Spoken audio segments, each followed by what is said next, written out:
Historia. But at the table of brotherhood, I have a dream. Перотести с темпору.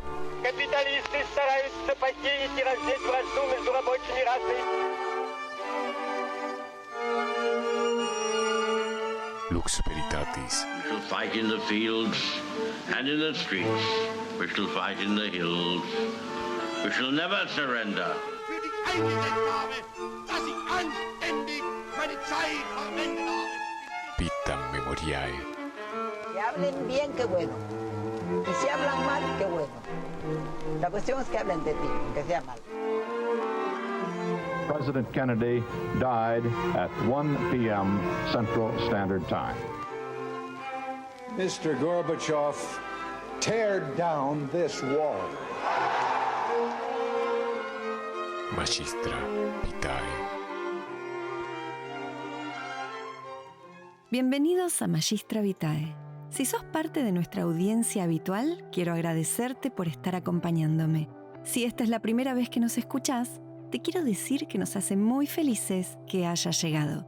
Los que me conocen y han visto en las redes los videos que hago en los cementerios, evocando las historias de sus ocupantes, saben cuánto me apasionan esas visitas. A menudo sucede que los cementerios son lugares sombríos y solitarios, llenos de lápidas con nombres borrosos. Pero para mí son lugares donde las historias de sus ocupantes merecen ser traídas de vuelta a la vida. Geraldine Cummings era una medium irlandesa del siglo pasado que decía que la muerte era el río del olvido y que en ese río los muertos se iban apilando como las piedras en el lecho, unas arriba de las otras, y entonces las que están más abajo ya no se ven y se olvidan. Nosotros vamos a revolver todas esas piedras en el fondo del río, vamos a traer a la superficie cada una porque nos negamos a aceptar que la muerte sea el olvido. Más bien, queremos que la muerte sea el río del recuerdo. Y hablando de ríos, nuestra ciudad creció interactuando con el río de la Plata, ese río oscuro, tan ancho como misterioso. Ese río que se confundía con el mar y que cuando los viajeros llegaban tenían que descender en carretas tiradas por bueyes o caballos que chapoteaban en el barro, porque el río era tan poco profundo que los barcos no podían acercarse a la costa. En circunstancias como estas, entre los años 1869 y 1898, un grupo de 61 señoritas norteamericanas llegaron a Buenos Aires después de haber salido de New York y a hacer una escala en Liverpool, en Inglaterra. Y finalmente las cúpulas y campanarios de las iglesias de Buenos Aires se pudieron ver a través de la bruma. Estas jóvenes decidieron responder el llamado de la República Argentina. Algunas lo hicieron motivadas por un espíritu de aventura o el deseo de cambiar de entorno. Otras lo hicieron atraídas por la oportunidad de realizar un trabajo significativo en tierras menos desarrolladas, donde los frutos de sus esfuerzos podrían ser reconocidos más rápidamente. Las escasas personas que habían visitado Argentina hablaban de largos y peligrosos viajes, de costumbres desconocidas y de enfermedades como la fiebre amarilla o el cólera, que habían causado la muerte de muchísimos extranjeros.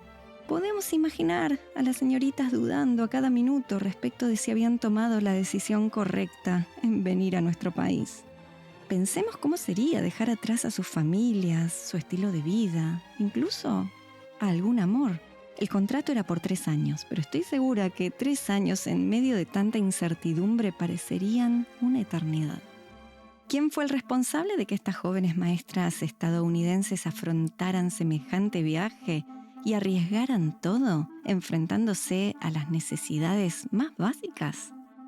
La iniciativa partió de Domingo Faustino Sarmiento, un hombre muy singular, inquieto y ambicioso, que tras conocer el sistema educativo de los Estados Unidos, se propuso replicarlo en la Argentina, un país que, según él, estaba lleno de salvajes analfabetos. Su postura, muchas veces polémica, quedó plasmada en este artículo publicado el 25 de noviembre de 1876 en el periódico El Nacional. Por los salvajes de América siento una invencible repugnancia sin poderlo remediar. Esa canalla no son más que unos indios asquerosos a quienes mandaría colgar ahora si reapareciesen. Lautaro y Caupolicán son unos indios piojosos porque así son todos, incapaces de progreso. Su exterminio es providencial y útil, sublime y grande. Se los debe exterminar sin ni siquiera perdonar al pequeño, que ya tiene el odio instintivo al hombre civilizado. Aunque estas declaraciones reflejan su controvertida visión sobre los pueblos originarios, el tema de la educación era en sí su gran pasión. En 1842, exiliado en Chile, el máximo opositor a Juan Manuel de Rosas fundó allí la primera escuela normal de Sudamérica.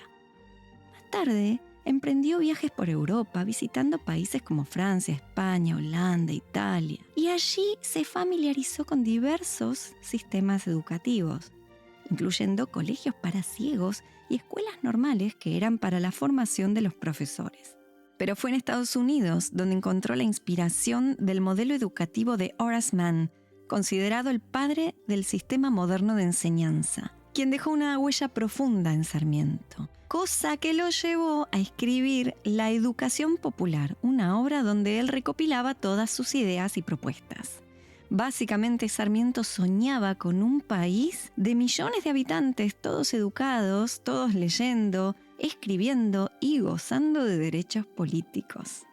Uno de sus proyectos más ambiciosos fue contratar 2.000 maestras norteamericanas, convencido de que el futuro de la nación dependía de esta iniciativa. Él decía: necesitamos hacer de toda la República una escuela. Pero volvamos a la historia de nuestras protagonistas de hoy. Un grupo de señoritas tuvo la suerte de ser acompañadas por Clara Armstrong, que regresaba desde Estados Unidos a Buenos Aires. Esto ocurrió el 24 de julio de 1883, y eran 14 jóvenes y 80 bultos de equipaje. Clara les daba ánimo y les prometía que el viaje sería todo un éxito. Ella lo sabía bien porque ya había pasado por todo esto antes, ya que había venido a la Argentina con la primera tanda de maestras. Viendo a Clara tan saludable y contenta, las chicas se deben haber quedado más tranquilas y seguramente aprovecharon para preguntarle de todo. Por fin llegó el día tan ansiado. Las maestras desembarcaron en las costas de Buenos Aires, al pie de una desvencijada escalera que llevaba a un embarcadero que se caía a pedazos y estaba de pie de milagro. Allí fueron rodeadas por una multitud de peones que, en un idioma desconocido para ellas, gesticulaban, gritaban, se zamarreaban y se disputaban entre ellos el equipaje de las señoritas. Era un caos total. Por suerte, algunos funcionarios y amigos norteamericanos que estaban esperándolas intervinieron acudiendo a su ayuda, logrando liberar al grupo de chicas de esa ruidosa confusión. Pronto todas las maestras llegaban a un hotel que tenía tantas pulgas que para cambiarse la ropa las señoritas tenían que subirse a una silla o pararse sobre una mesa, de manera tal de ponerse la ropa para dormir sin tocar el suelo.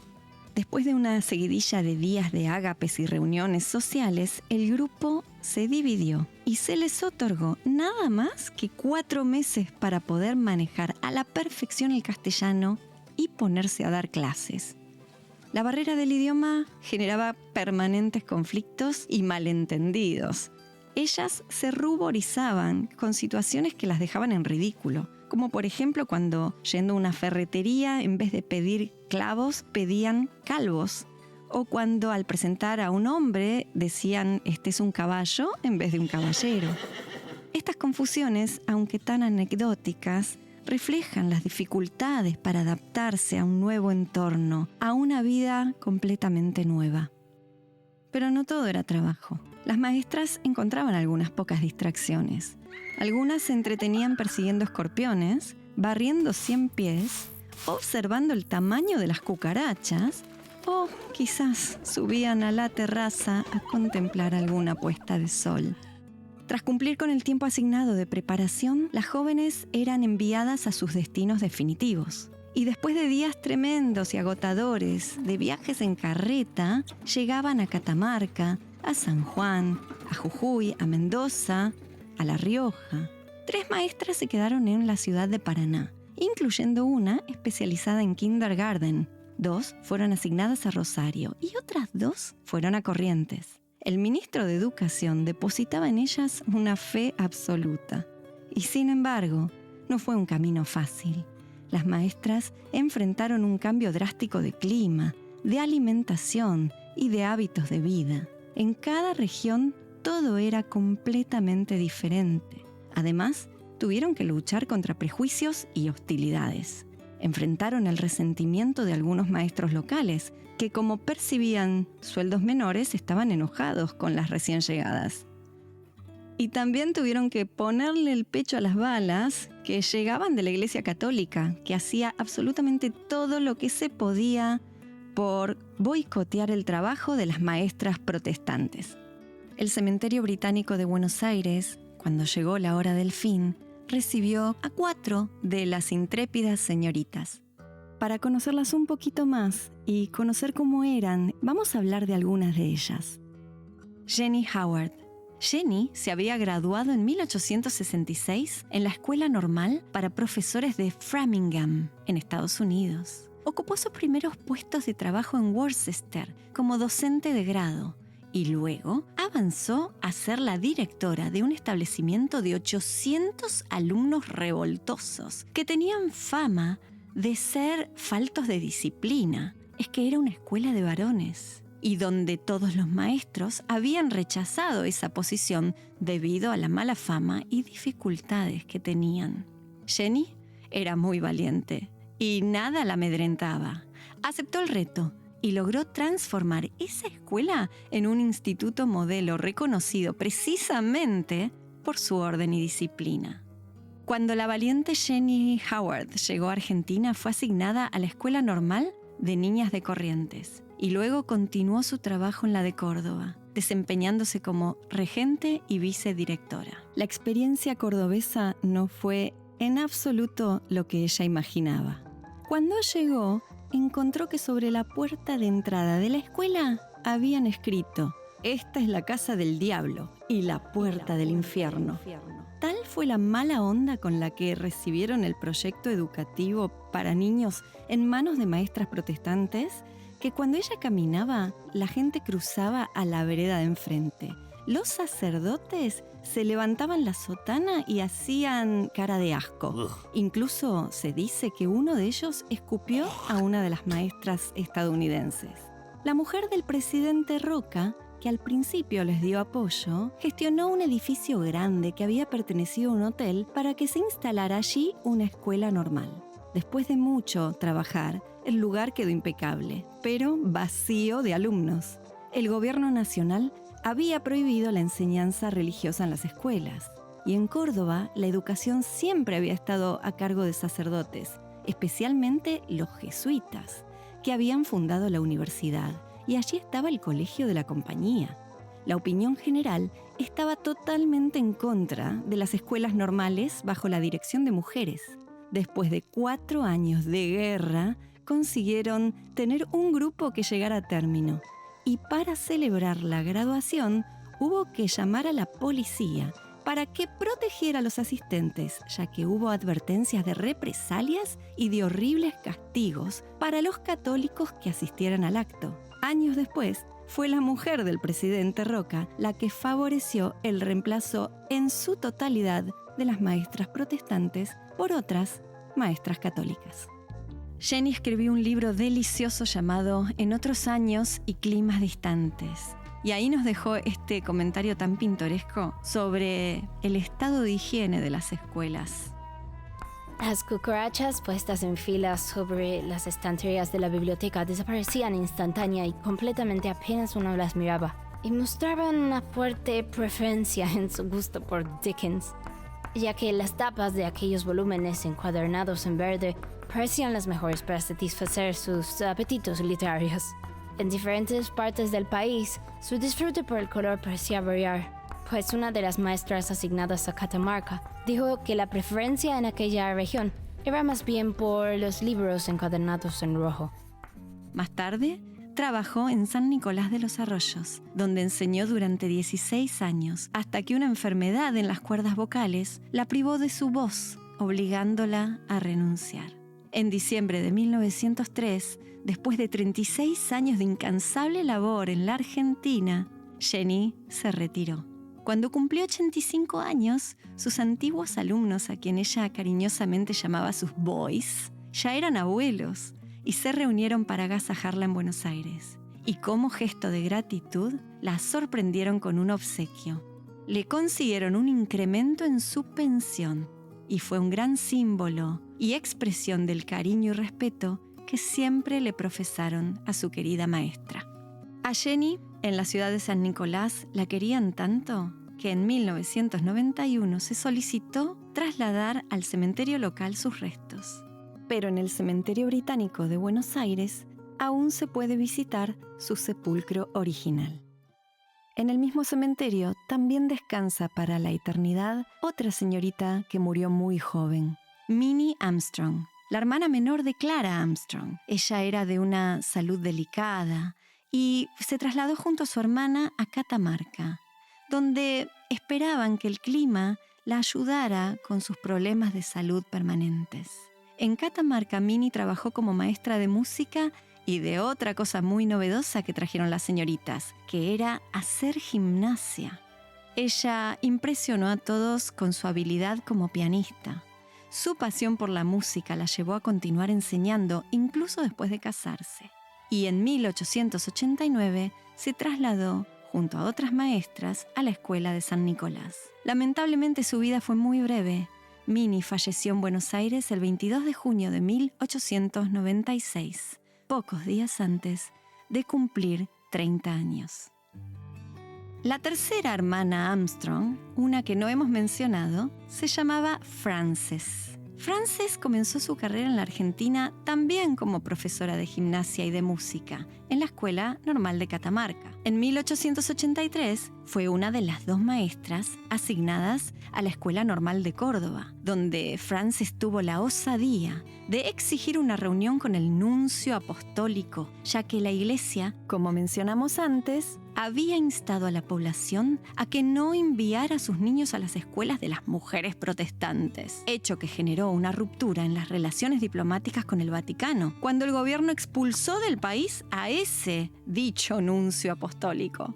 Ante esta situación, las autoridades nacionales le ofrecieron establecer una nueva escuela. Y así fue como en 1888, y muy feliz de irse de Córdoba, Frances se trasladó a la ciudad de San Nicolás, donde asumió el cargo de la Escuela Normal Mixta. Otra gran novedad, que chicos y chicas estudiaran juntos. Junto a Jenny hicieron un equipo soñado, y esa escuela en San Nicolás se convirtió en un establecimiento ejemplar a nivel nacional. Miss Armstrong vigilaba a sus alumnos todo el tiempo y ellos nada podían ocultarle. Convenció a los padres de que dejaran ir a las hijas sin compañía de sirvientes a la escuela. Daba clases de gimnasia y de calistenia. Durante 26 años desempeñó allí una labor ejemplar. Aparte de ser una maestra dedicada, Frances tenía otra gran pasión. Era cantante. Con su voz de soprano y su habilidad para el piano, brillaba cuando acompañaba los servicios religiosos. Pero, como muchas veces pasa, la vida le planteó una maldita ironía. Una extraña condición de salud paralizó sus manos, impidiéndole tocar el piano para siempre. Frances, o Francisca como le decían, falleció en Buenos Aires el 6 de mayo de 1928. Y al igual que Jenny, sus restos fueron inicialmente sepultados en el cementerio británico y posteriormente trasladados al de San Nicolás, donde descansan hasta el día de hoy. Y por último, tenemos que mencionar a la maravillosa Sarah Eccleston. Oriunda de Pensilvania, tuvo una vida de novela. Sarah desempeñó un valiente papel como enfermera durante la Guerra de Secesión norteamericana. En medio de ese conflicto, se enamoró y se casó. Pero la desgracia no tardó en llegar.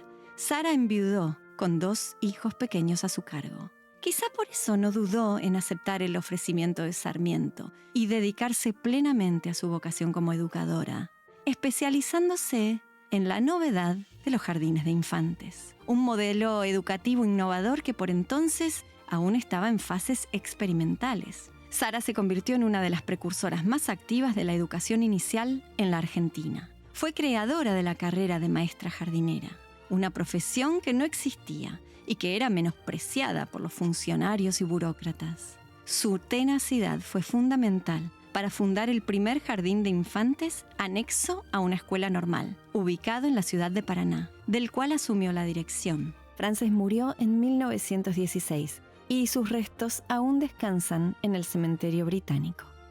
Chicas valientes, osadas, movidas por una idea hermosa y justiciera, la de una educación para todos y en todos los rincones de un país desconocido y lejano.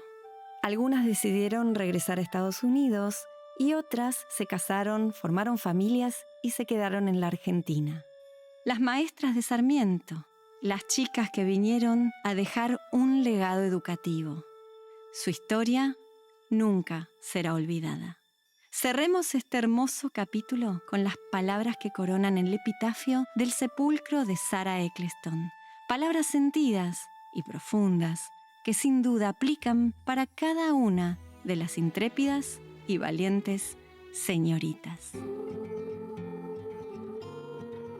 Como la hiedra adherida al muro, o como la llama sagrada de las antiguas vestales, que no se apagaba jamás. Así cumpliste tu misión, maestra nuestra, y así nos legaste el fervor de tu alma.